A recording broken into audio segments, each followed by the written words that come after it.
Vous êtes chez Dimbi TV News. Abonnez-vous sur Dimbi TV News.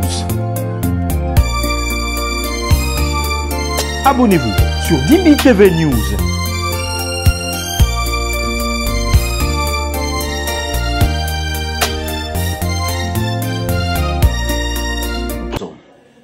Et donc, je m'adresse ici au frère Grace Mutombo de l'église Sublime Tabernacle. Parfois, je vois les danses de mariage. Mon cœur saigne. Et les gars, je dis, ils ne pouvaient pas vivre autant de semaines. Tu vois le mariage d'un prédicateur. Je dis bien un prédicateur. Son mariage. Maintenant, voyez les filles donner, les filles qui dansent et le garçon qui danse. Les garçons, les cheveux tressés, les filles des stars. Tu te dis, mais finalement, ça c'est un prédicateur du message? Non. Ça c'est un prédicateur de SMS. Un prédicateur du message.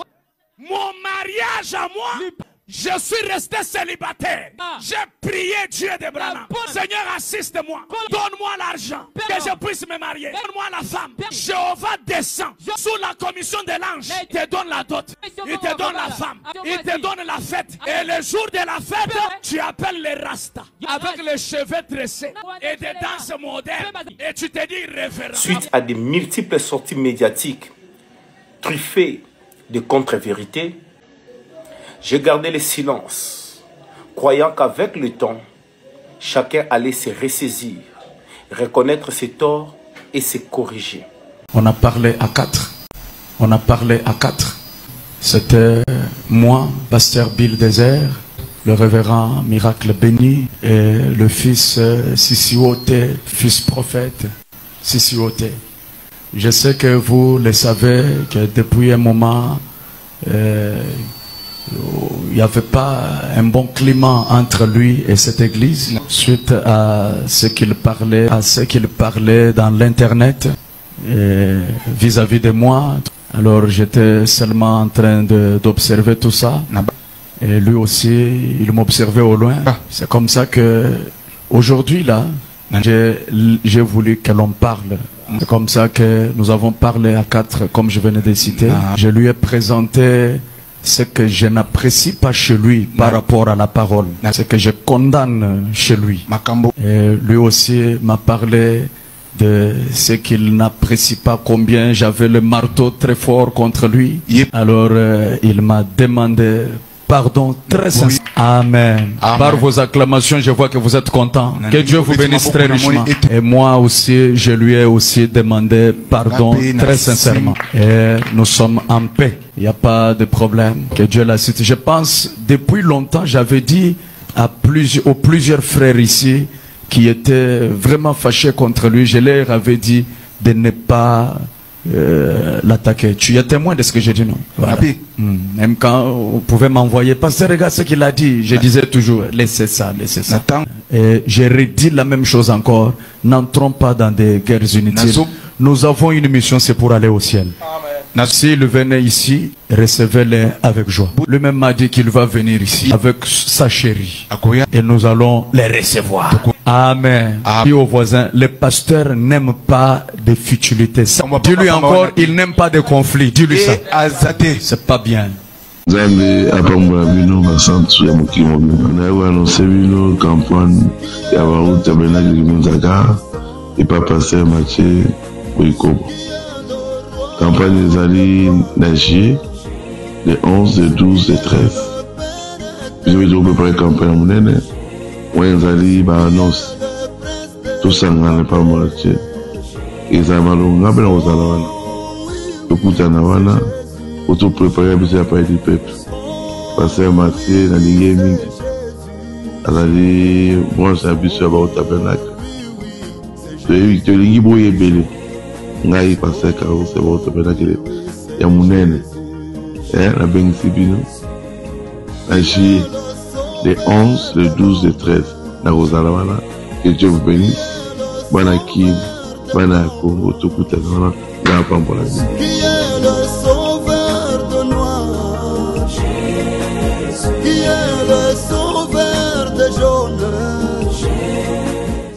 Shalom peuple de Dieu. Depuis un certain temps, je fais l'objet de prédications ciblées, des chansons manqueuses, des vidéos et des propos sur les réseaux sociaux, tous empreintes de prétentions, de diffamations et de malveillances spirituelles. J'ai gardé le silence, croyant qu'avec le temps, chacun allait se ressaisir, reconnaître ses torts et se corriger. Malheureusement, les attaques continuent avec de plus en plus de violence. Mais comme le disait le prophète William Branham, si quelqu'un dit des choses fausses sur vous et que vous ne réagissez pas, alors vous les avez approuvées.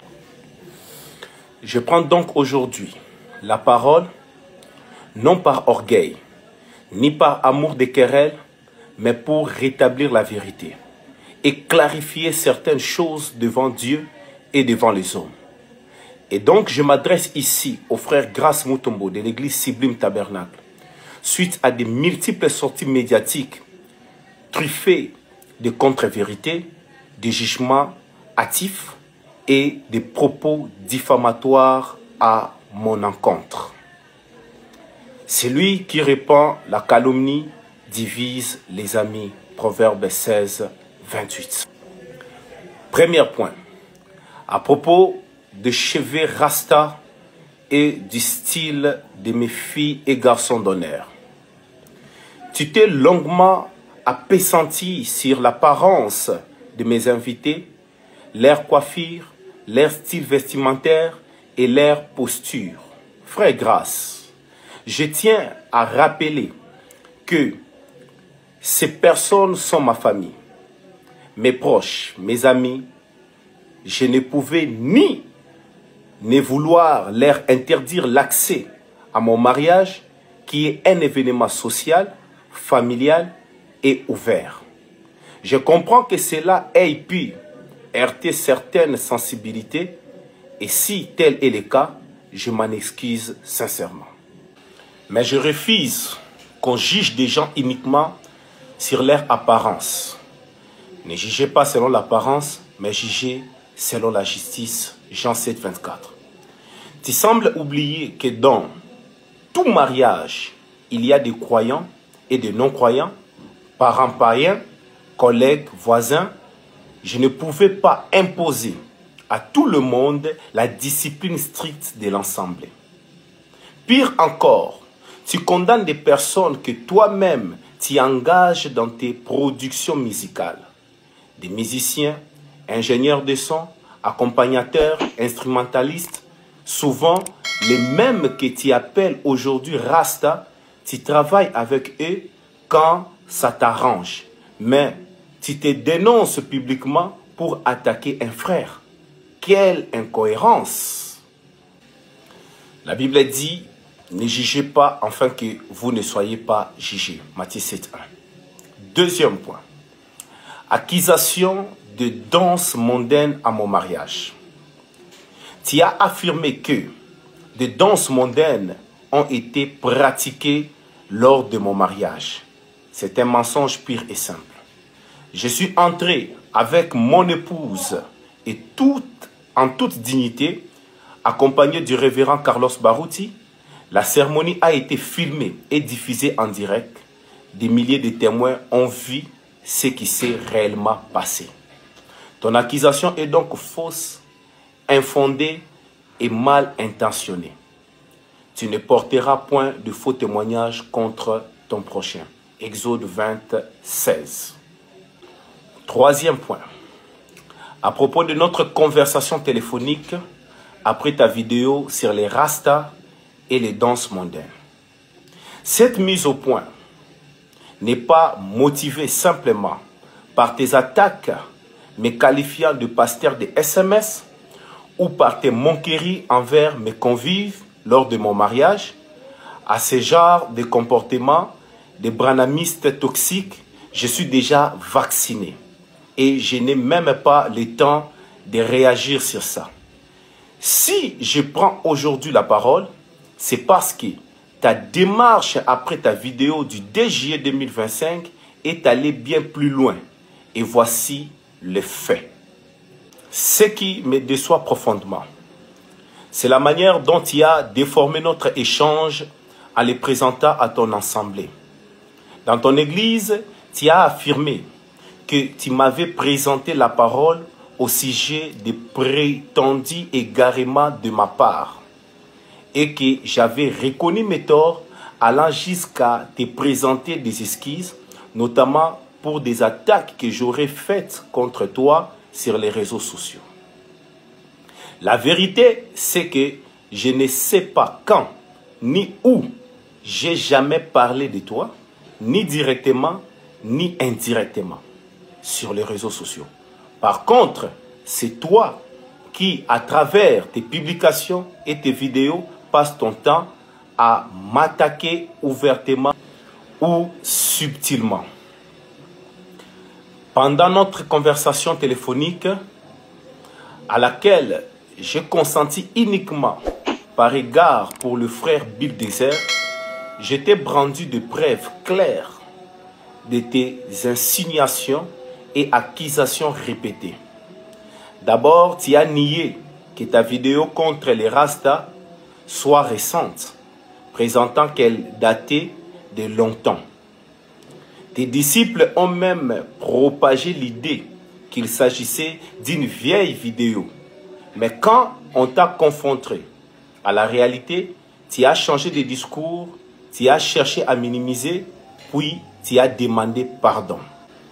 Mais surtout, et c'est le cœur même de cette mise au point, tu as reconnu publiquement avoir eu tort en me qualifiant de pasteur de SMS au lieu de pasteur du message, allant jusqu'à me traiter de faux révérend. Ce sont des accusations graves et tu as finalement admis ton erreur en demandant pardon. Malheureusement, tu n'as jamais rapporté cette version devant ton assemblée, préférant livrer une interprétation tronquée qui te dédouane et me condamne.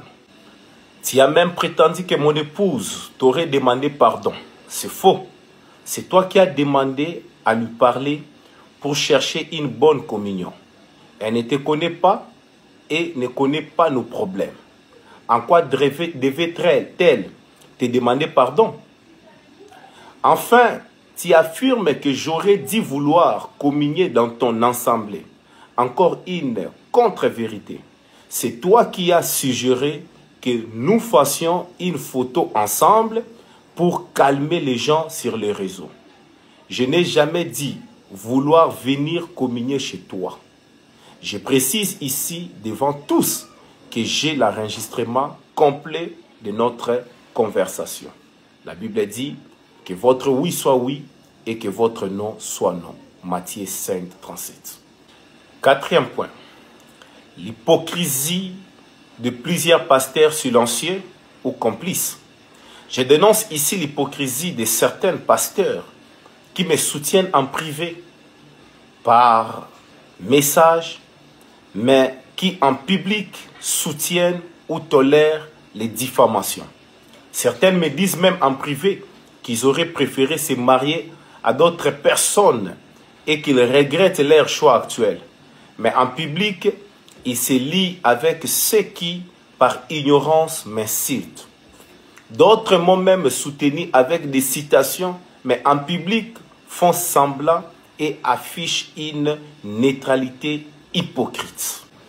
D'autres encore, frustrés de ne pas avoir été invités à mon mariage, ont pris position publiquement, non pas par vérité, mais par frustration. À cause de toute cette hypocrisie en public, c'est juste pour essayer de garder une image conservatrice et religieuse et maintenir leurs relations avec d'autres pasteurs et leurs fidèles, de peur que leurs fidèles et l'opinion les jugent sévèrement d'avoir changé la doctrine qu'ils avaient prêchée.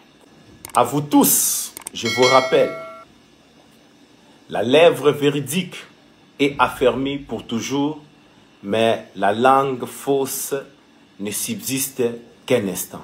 Proverbe 12, 19. Cinquième point. Ma vie privée n'est pas un sujet de baise. Mon mariage n'est ni une plateforme politique, ni un défi religieux, ni une stratégie de visibilité. C'est l'union sacrée de deux âmes qui s'aiment, bénies par Dieu devant les hommes et les anges. Respectez la vie privée des autres, tout comme vous voulez que la vôtre soit respectée. Je conclus pour dire, je ne vis pas de clash, je ne bâtis pas mon ministère sur la polémique, ni sur les vies de YouTube. Mais je ne laisserai personne salir mon nom impunément. J'ai gardé le silence trop longtemps. Aujourd'hui, je défends la vérité. Bien-aimés frères, grâce. Cette mise au point n'est pas un règlement de compte, mais un appel à la paix et à la vérité. Une paix des braves, pas une paix des lâches, ni des compromis hypocrites.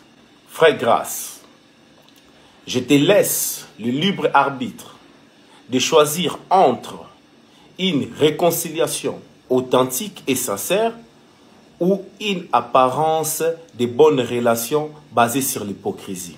Je reste disponible. Frère Branham dit, la plus grande victoire que vous pouvez remporter, c'est de vous vaincre vous-même. Recherchez la paix avec tous et la sanctification sans laquelle personne ne verra le Seigneur. Hébreux 12, 14. Philippe Sissiote béni. Merci.